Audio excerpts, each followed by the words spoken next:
What is school for? Feel free to call me slow, but I spent 16 years going to school, and I still don't know. When I finished, I didn't know how to do my own taxes, purchase a home, or apply for a loan.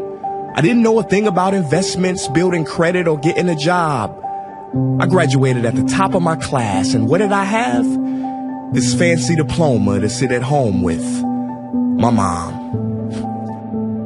But luckily, they did teach me some important skills like factoring trinomials and how mitochondria is the powerhouse of the cell.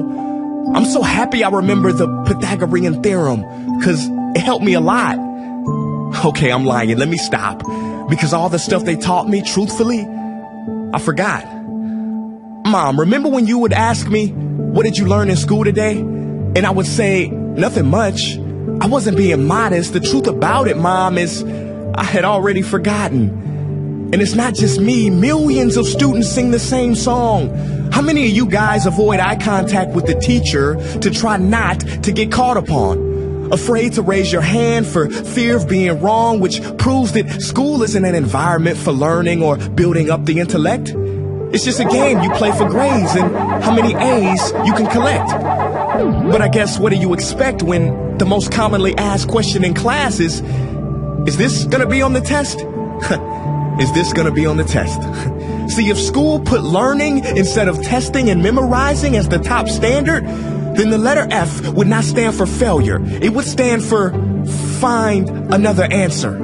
And if school was really interested in our personal and academic success, students would wake up later, have more freedom and homework, a lot less. And that's not my opinion. This conclusion has been scientifically tested and proven. And any teacher that doesn't believe me, feel free to check my works cited page to inspect.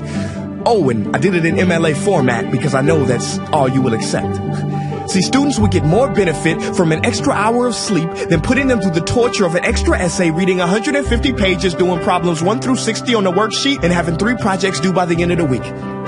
Not only is it pointless pain, but it's also dim-witted, because we get so much work, but they don't teach the time management skills to deal with it. See, in school, we are controlled by bells. We have to learn in rooms with the feng shui of a prison cell. We have to ask permission to relieve bodily functions, but not before the teacher asks a million questions like, why didn't you go before class? I'm sorry, my bladder is kind of on its own schedule and it's not always timely. See, teachers always say, use your time wisely. But that never made sense to me. Because these 6 cruel hours of our lives we call school might literally be the worst use of time management ever in history. Think about it. The traditional teaching method is foolish. No, it's useless, multiplied by the square root of stupid. What they do is they cram information in your head, force feeding you, and then you throw it up on the test. That's not education. That's bulimia. And the more bulimic you are, the better you will do on their assessments. So it's no wonder why so many students graduate mentally and emotionally anorexic. See, school teaches you how to memorize dots. True education should teach you how to connect them.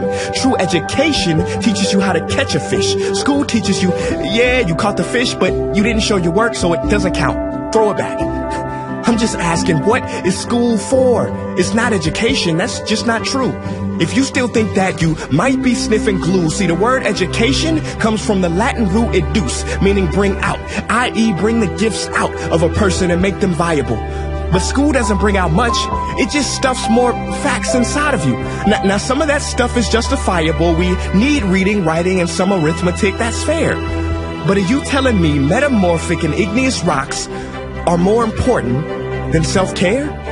If suicide is the 3rd leading cause of death of ages 10 to 24, and Harvard studies suggest the biggest predictor for success is self-control and emotional health, then why the heck aren't we taught how to handle stress, bullies, or rejection? How about anxiety or depression? You know, skills we need for our entire lives. Bro, I don't even know how to cook. I'm honestly surprised I'm still alive.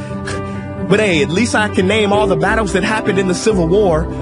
Seriously, what is school for? Some say you need it to be successful, and that's something we do not doubt. But do you own a MacBook or iPhone? Did you know they both were created by a dropout? Are you watching this video on Facebook or YouTube? Doesn't matter which you choose. They both were created by dropouts. Ever use Snapchat, WhatsApp, shopped at Whole Foods? Well, thank a dropout. Does your home furniture come from IKEA? Okay, don't get the wrong idea. He was not a dropout. Don't be a fool. I mean, how could he drop out? Ingvar Kamprad, founder of IKEA, never even went to school.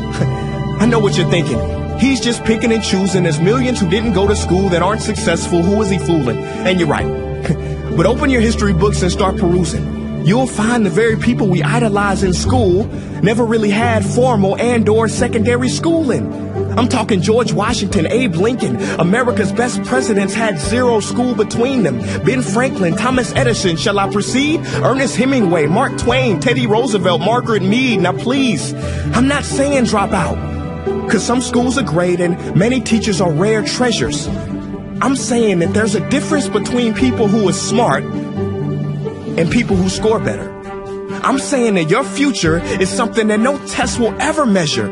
Even if that test begins in 3 letters like SAT, ACT, it's BS if they say those determine your LIFE. No, your destiny is in your hands. You must shape it to be great. So don't expect school to open doors, because it's more likely to slam them in your face. Sometimes I wonder about all the dreams lost in school and how much potential goes to waste. If it wasn't for music and YouTube, then I would have been just another lost case. Everybody watching this, please, close your eyes. Imagine a child sitting in the back of some teacher's class in some town. He never raises his hand, he fails most of his classes, but inside of him, there is a passion. And if nurtured and brought out, will lead him to discover the cure for cancer.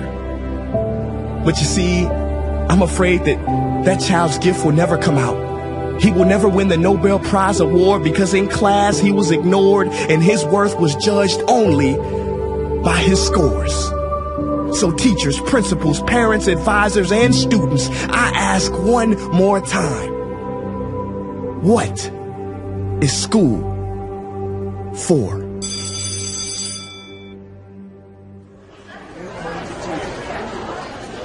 Hey guys, what's up? My name is Prince EA, and I want to thank you for watching that video. And now, I just have one question left. What is school for? Don't you think it's time that we answer this question together? If you are a teacher, a parent, or a student, I urge you to check out the Innovation Playlist. What is the playlist? It is a program that any school can try for free. It's based on the best practices from educators around the world, and through its small steps, it can lead to big changes in your school. Go to innovationplaylist.org to learn more. Peace.